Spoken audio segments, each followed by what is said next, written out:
आज के इस वीडियो में हम 3 टॉपिक्स को डिस्कस करेंगे। सबसे पहले, श्रीलंका ने जब फैसला किया कि हम पाकिस्तान रुकेंगे, सीरीज खेलेंगे, उसके बाद पाकिस्तान के क्रिकेटर आमिर जमाल का एक ट्वीट आया जो कि आपके सामने मौजूद है। Thank you Sri Lanka for standing with Pakistan cricket and making sure cricket carries on, cricket wins. यहां तक तो बात ठीक थी, लेकिन इसके नीचे आमिर जमाल ने जो लिखा, नान एंड देयर सपोर्टर्स लॉस्ट। यहां पे जो नान का वर्ड है वो आमिर जमाल ने अफगानिस्तान के लोगों के लिए यूज किया। मोहसिन नकवी ऑलरेडी ये बता चुके हैं कि जो इस्लामाबाद में खुदकुश हमला हुआ उसके पीछे अफगानिस्तान के लोग थे। क्या एक इंटरनेशनल क्रिकेटर को ये वर्ड नान, जिससे आप बहुत अच्छी तरह वाकिफ हैं कि पाकिस्तान में लोग अफगानिस्तान के लोगों को डिग्रेड करने के लिए कहते हैं कि चल ओए उठ जाके नान लगा, लोग ये कहते हैं। ये सोशल मीडिया में जो लोग ट्रॉल करते हैं, जिनको कोई काम धंधा नहीं है, वो ऐसी जुबान इस्तेमाल करते हैं। क्या एक इंटरनेशनल क्रिकेटर को जो पाकिस्तान का सितारा पहन चुका है, जो आपको और मुझे रिप्रेजेंट कर रहा है, क्या उसको ये वर्ड यूज करना चाहिए? मैं चाहता हूं इंटरनेशनल स्टेज पे जो आपकी मेरी हमारे पाकिस्तान की जो पहचान हो वो हमारी अच्छी क्रिकेट हो, हमारी अच्छी एजुकेशन हो। जिस तरह हम अपने आप को कैरी करें, कोई दूसरे कंट्री का बंदा, चाहे कोई इंडिया का है, चाहे कोई अफगानिस्तान का है, चाहे कोई जिम्बाब्वे का है, चाहे कोई ऑस्ट्रेलिया का है, कोई दूसरा क्रिकेट टीम का प्लेयर या उनका फैन हमें देख के इंस्पायर हो कि यार हमने पाकिस्तानियों की तरह बनना है। मेरा विजन पाकिस्तान को लेके ये है कि हमारी पहचान अच्छी जुबान, अच्छी एजुकेशन हो। लेकिन ये जो नान का वर्ड है, Aamir Jamal, you should delete this tweet. You need to revise your strategy कि ये किस तरह की बातें आप सोशल मीडिया पे करते हैं। ब्रो, आपको ये बातें नहीं करनी चाहिए। एक फर्क होना चाहिए इंटरनेट पे बैठे वेले बंदे के दरमियान और एक पाकिस्तान क्रिकेटर के दरमियान। अगर हमारे क्रिकेटर्स ने भी यही चीजें शुरू कर देनी है तो क्या फर्क रह जाएगा एक वेले इंसान में और एक पाकिस्तान क्रिकेटर में? मतलब पाकिस्तान खेलना, पता है कितने बड़े एजाज की बात है, ये हर किसी को नसीब नहीं होता। आमिर जमाल, प्लीज आइंदा आप ऐसा ट्वीट ना करें। आप पाकिस्तान के क्रिकेटर हैं, आप अपना गुस्सा, अपनी फ्रस्ट्रेशन, अपना पैशन क्रिकेट के मैदान में दिखाएं, लेकिन ऐसे वर्ड यूज करके नफरत ही बढ़ती है। और नफरत बढ़ा के हमने क्या करना? मैं बहुत ज्यादा डिस्करेज करता हूं। इंडिया में बहुत ज्यादा सोशल मीडिया पे लोग बैठे हुए हैं जो हर टाइम गालियां निकालते हैं, थंबनेल्स पे फोटोज बिगाड़ते हैं। उनको लगता है कि वीडियो चलाने के लिए हमें गाली निकालनी पड़ेगी।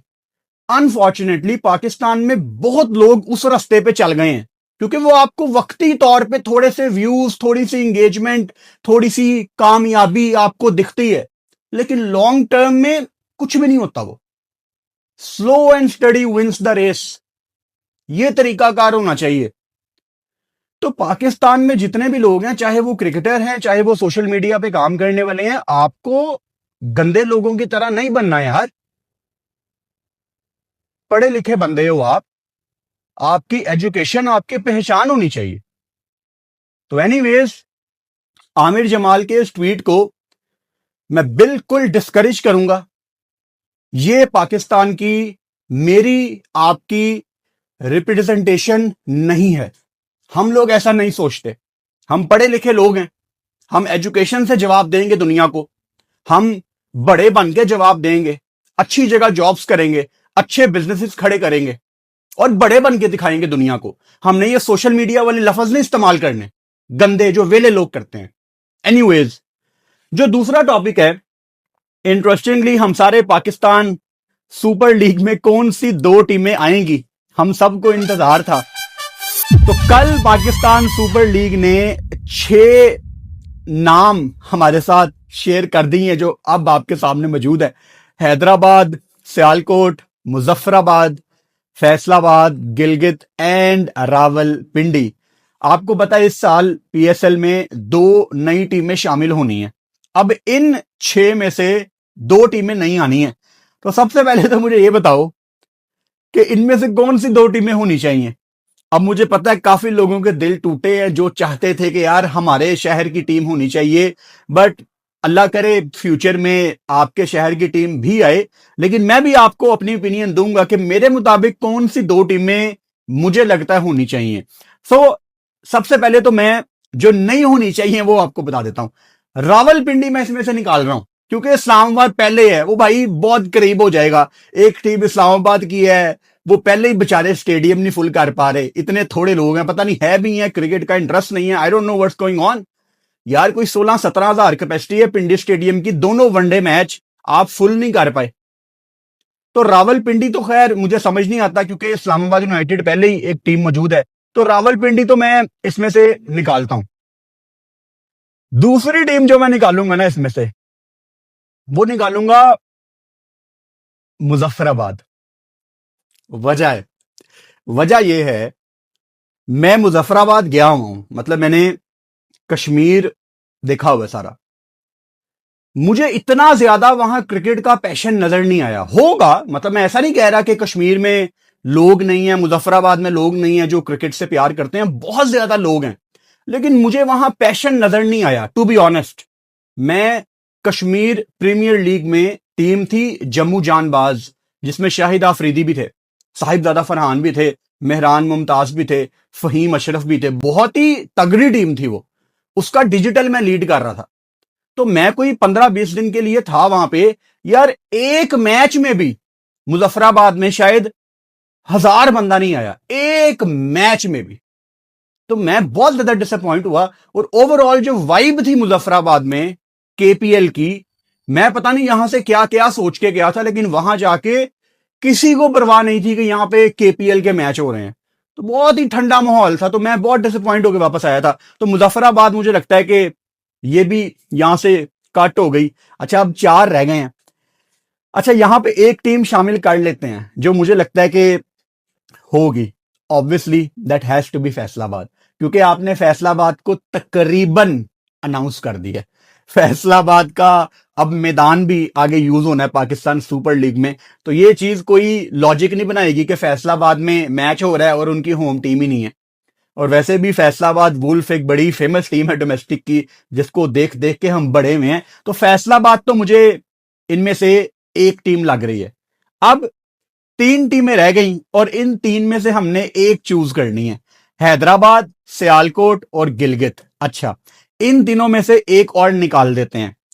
आई थिंक दिल पे पत्थर रख के I love you Bombay bakery, but Hyderabad को मुझे यहां पे टाटा बाय बाय करना पड़ेगा। आई डोंट थिंक सो कि हैदराबाद की कोई इसमें बिड करेगा। हैदराबाद मुझे नहीं लगता कि पीएसएल में आएगी। लेट्स सी, मतलब आ जाए, मेरा कोई उसमें पर्सनल नहीं है लाइक डिसलाइक, लेकिन मुझे लगता नहीं है कि हैदराबाद आगे आएगी। तो एक टीम हमारी फैसलाबाद है और 2 टीमें रह गई हैं, सियालकोट और गिलगित। अब सियालकोट में इतना बड़ा बिजनेसमैन बैठा हुआ है, ये बड़ी महंगी बिकेगी अगर बिकने पे आई। मुझे लगता है कि दूसरी टीम सियालकोट होगी फैसलाबाद के साथ, लेकिन अगर आप मेरे से पूछें, मैं चाहता हूं कि जो दूसरी टीम आए वो गिलगित की आए। उसकी वजह यह है कि वो इतना बड़ा हमारा रीजन है गिलगित बल्तिस्तान, वहां पे इतना पैशन देखा मैंने क्रिकेट का। मैं भी पिछले साल स्कर्दू गया, इस साल भी स्कर्दू गया, मैंने वहां पे इतने लोगों से मिला हूं। वहां की जो फेमस रेस्टोरेंट है वहां मैं गया हूं, वहां क्रिकेट की बातें हो रही हैं। तो जो वाइब मैं मुजफ्फराबाद में ढूंढ रहा था मुझे नहीं नजर आई, लेकिन गिलगित में भाई साहब मुझे क्रिकेट से प्यार करने वाले बड़े लोग नजर आए। तो मेरा वोट होगा फैसलाबाद और गिलगित। और आप, बहुत बड़ा रीजन है गिलगित बल्तिस्तान, उनको अपने साथ शामिल कर लेंगे तो मुझे खुशी होगी अगर गिलगित और फैसलाबाद आए। स्पेशली गिलगित को मैं देखना चाहता हूं। बाकी भी शहर अपने हैं, मुझे पता है कि मुजफ्फराबाद वाले बहुत नाराज हो गए होंगे मुझसे, लेकिन भाई साहब मैं भी आपसे नाराज ही हूं। वो केपीएल में कहां थे आप लोग? एक मैच में यार शाहिद अफरीदी खेल रहे हैं यार, मतलब एक मैच में 1,000 बंदा नहीं आया ग्राउंड में यार, तो मुझे इतना इंटरेस्ट नहीं दिखा। तो I think Gilgit and Faisalabad ये दो टीमें होंगी। रावलपिंडी तो बिल्कुल नहीं होनी चाहिए, सीधी सी बात है, इस्लामाबाद पहले ही है। बहुत ही नाइंसाफी होगी अगर पिंडी की टीम आ गई। या तो इस्लामाबाद का नाम खत्म करो, सिर्फ पिंडी करो, वो होना नहीं है, क्योंकि उनकी एक बड़ी स्टैब्लिश टीम है, वो जीते हुए हैं टूर्नामेंट। लेकिन पिंडी मुझे समझ नहीं आती। तो मेरे मुताबिक Gilgit and Faisalabad, but let's see कि कौन से दो नाम बिकते हैं। एनीवेज, जो तीसरा हमारा टॉपिक है वो हमारी पाकिस्तान टीम है। और जैसा कि आप जानते हो कि कल पाकिस्तान ने दूसरा मैच भी श्रीलंका को हरा दिया। अब हम 2-0 से वो सीरीज जीते हुए हैं और हमारा जो आखिरी मैच है वो कल संडे को है, दोपहर को 2:30 बजे। अब आपके सामने अब पाकिस्तान का ओडीआई का स्क्वाड आ गया। काश इसमें 5 या 6 प्लेयर होते जिनको हमने चांस देना होता, लेकिन हमारे पास सिर्फ और सिर्फ हसीबुल्ला है और फैसल अकरम है। हम घर की सीरीज खेल रहे हैं। मैं कल भी ये सोच रहा था कि यार पाकिस्तान की सीरीज है, ऐसी क्या टेंशन है कि हम स्क्वाड के बाहर से किसी को खिला नहीं सकते। हमें थोड़ा पहले ही ये डिसाइड कर लेना चाहिए था, ये तैयारी कर लेनी चाहिए थी कि जिन लड़कों को हमने फेयर चांस नहीं दिया, इनको इस सीरीज में हमें चांस देना चाहिए। मिसाल के तौर पे यार आकिफ जवेद यहां पे खेलना चाहिए था श्रीलंका की सीरीज में। मैंने तो आपको पहले भी कहा था कि पाकिस्तान ने बड़ी ज्यादती कर दी साउथ अफ्रीका और श्रीलंका का एक ही स्क्वाड अनाउंस करके। एक सीरीज आप रखते टोटल अपने नए लड़कों को ट्राई करने के लिए, और घर की सीरीज में फैसलाबाद पिंडी में हमने टीम बनाने की कोशिश नहीं की। यह बात आपने याद रखनी है। कल को अगर शहीन या आगा, जिन दोनों के पास हमारी लीडरशिप है टीम की, अगर ये दोनों आके आपको कहें कि हमने टीम बनानी है, तो आपको पता होना चाहिए कि इन्होंने टीम बनाने की कोशिश नहीं की, चाहे पीछे कोई भी था, लेकिन कप्तान ये दोनों है।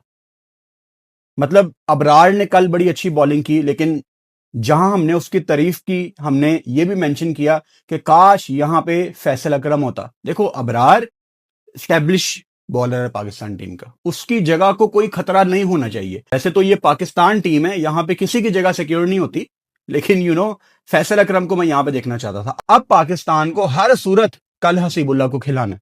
अब हसीबुल्ला को हम कहां पे खिलाएंगे? हसीबुल्ला को अगर आपने खिलाना है, वो करे ओपन। साइम या फखर में से किसी एक को आपको रेस्ट करवानी पड़ेगी।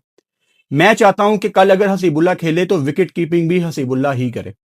तो आप अगर मेरे से पूछो तो शायद मैं रेस्ट करवाऊंगा फखर को, और उसकी जगह मैं हसीबुल्ला को ओपन करवाऊंगा साइम के साथ, ताकि हसीबुल्ला को 50 ओवर मिले यार, वो ओपन होके हमें अपने टैलेंट दिखाए, जो कि बड़ी ज्यादती है। आप उसको सिर्फ एक मैच दे रहे हैं और उसमें उसको एक्सप्रेस करनी है उसकी बेस्ट क्रिकेट एबिलिटी, जो कि बड़ी ज्यादती है। 3 मैच मिलने चाहिए थे। तो खैर अब एक मैच अवेलेबल है, तो आप उसको ओपन कराएं। मैं नहीं चाहता कि आप उसको कहीं पे चौथे, पांचवें, छठे नंबर पे बैटिंग कराएं। फिर दूसरे नंबर पे नो ब्रेनर आप अबरार को रेस्ट करवाएं और फैसल अकरम को मैच खिलाएं। वैसे तो फैसल अकरम डेब्यू कर चुका है जिम्बाब्वे में, लेकिन काश वो ये साउथ अफ्रीका की सीरीज भी खेलता, यहां पे भी खेलता। लेकिन अगेन एक ही मैच अवेलेबल है, तो अबरार की जगह आप इसको फैसल अकरम को खिलाएं। अच्छा, जो आपका बैटिंग ऑर्डर है, मैं इसमें भी थोड़े से चेंज देखना चाहता हूं। मैं चाहता हूं कि आप फहीम अशरफ को अंदर लेके आएं और उसको इस दफा थोड़ा ऊपर बैटिंग करवाएं। मैं चाहता हूं कि मैं उसकी बैटिंग देखूं। नीचे आके फहीम कैमियो खेलता है कभी कभी, लेकिन मैं चाहता हूं कि उसको थोड़े ज्यादा ओवर्स मिले। I just want to watch his batting, कि उसको थोड़े ज्यादा ओवर्स मिले, वो आके थोड़ा दिखाए अपना टैलेंट के यार मैं ऊपर आके भी बैटिंग कर सकता हूं, ताकि अगर किसी मैच में आगे जाके आपको किसी लेफ्टी को ऊपर प्रमोट करना है जो थोड़ा तेज खेल सके, तो फहीम अशरफ एक अच्छी चॉइस हो सकती है। दूसरे नंबर पे नवाज है, लेकिन वो ऑलरेडी खेल सकता है अच्छा। तो मैं नवाज का एक बैकअप फहीम को देख रहा हूं यहां पे, कि अगर कभी नवाज नहीं अवेलेबल, वैसे तो Pakistan most of the time in दोनों को इकट्ठे ही खिलाता है, लेकिन मिसाल के तौर पे आप कोई साउथ अफ्रीका या कहीं पे खेल रहे हो जहां पे बाउंसी कंडीशंस हैं, फास्ट बॉलर को मदद मिलती है, वहां पे शायद आप नवाज को नहीं खिलाओगे और फहीम को खिलाओगे। तो उस पॉइंट ऑफ व्यू से आपके पास एक खब्बा होना चाहिए जो थोड़ा ऊपर आके बैटिंग करे, और जब आप उसको प्रमोट करें तो आपको पता हो कि यार ये ऊपर कर सकता है। और रिजवान को आप रेस्ट करवा सकते हैं, क्योंकि मैं चाहता हूं अगेन कि हसीबुल्लाह ही विकेट कीपिंग करे। बाबर आजम को ये मैच 100% खेलना चाहिए, कोई जरूरत नहीं है रेस्ट करने की। अभी अभी एक 100 आया है, अल्लाह करे कि तीसरे मैच में भी वो अपनी फॉर्म कंटिन्यू करे, बड़े रन्स करे, ताकि उसको भी मजीद कॉन्फिडेंस आए, और कॉन्फिडेंस आगे बढ़ते ही रहना चाहिए। और कुछ ज्यादा चेंजेस आप कर नहीं सकते, क्योंकि बॉस कोई है नहीं है। दो ही लड़के हैं जिनके पास कम क्रिकेट है, वो हसीबुल्लाह और फैसल अकरम है। काश हमारे पास और लड़के होते जो हम तीसरे मैच में डाल सकते, और ऐसा कोई आईसीसी का कानून नहीं है कि जो आपके स्क्वाड में नहीं है उसको आप नहीं डाल सकते। तो अगर आपको पता था यार कि ये सीरीज एक आसान सीरीज हो सकती है, आप श्रीलंका सीरीज शुरू होने से पहले दोबारा अपने स्क्वाड के अंदर 2-3 लड़के डाल सकते थे। घर की सीरीज है ना, लड़कों ने कौन सा वीजा लगवा के रावलपिंडी जाना था, पहुंच जाते सारे। तो यहां पे पाकिस्तान ने अगेन बहुत बड़ी गलती की है, आपको सेम स्क्वाड नहीं रखना चाहिए था, आप बहुत कुछ बेहतर ट्राई कर सकते थे। आप साउथ अफ्रीका को देखो यार, वो हमारे घर में आके 3-3 4-4 बंदों को डेब्यू करवा गए हैं, 3-3 4-4 बंदों को डेब्यू करवा गए हैं। तो वो तो बड़ा कुछ सीख के गए हैं यहां से। आप कोशिश करते हो ऑन द डे एक मैच जीतने की, बाकी टीमें कोशिश करती हैं टीम बनाने की, और हम टीम बनाने के लिए कुछ नहीं करते। एनीवेज, आई होप कि पाकिस्तान कल का मैच भी जीते और आप 3-0 से ये सीरीज जीतें। आप साउथ अफ्रीका को भी हरा चुके हो वनडे सीरीज, T20 सीरीज, अब आपने श्रीलंका को भी वनडे सीरीज हरा दी है, और फौरन आपको पता है फिर रावलपिंडी में हमारी ट्राइनेशन सीरीज भी है। तो काफी एक्साइटिंग आने वाले कुछ दिन हैं। तीसरे वनडे में भी हम लाइव आएंगे यूट्यूब पे, दोपहर को 2:30 बजे मैच शुरू होता है, तो मैं इंशाल्लाह लाइव आ जाऊंगा 1:30, 1:30 बजे मैं लाइव आ जाऊंगा संडे यानी कि कल। तो लाइव सेशन में इंशाल्लाह 1:30 बजे आपसे मुलाकात होती है, साथ बैठ के मैच देखेंगे। चैनल को सब्सक्राइब कर लो और बेल आइकन लाजमी दबाओ ताकि आने वाली वीडियोस का नोटिफिकेशन आपको मिल सके। Good night.